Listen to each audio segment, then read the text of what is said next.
Are you looking for clear instructions on how to find, or rather create, the best listening position, aka the sweet spot in your studio or home studio? Here they are.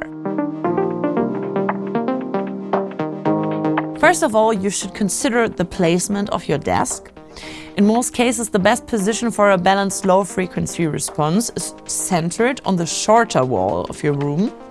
If possible, don't place your speakers too close to the wall and decouple them from your desk. Isolation pads or decoupling mats help to reduce vibrations.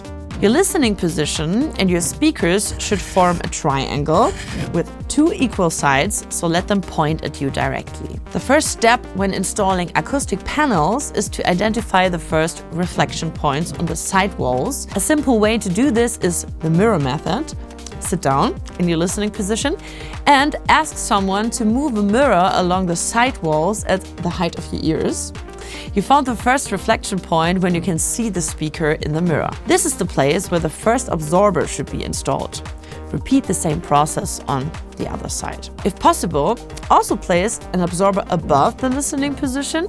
It helps reduce vertical reflections and improves clarity. Low frequencies tend to build up in corners. To avoid peaks and nulls, place some bass traps in the vertical corners of your room and, if possible, also in the wall-ceiling corners. A lot of people wonder if it's worth placing absorbers on the front wall behind the speakers and the monitor as well.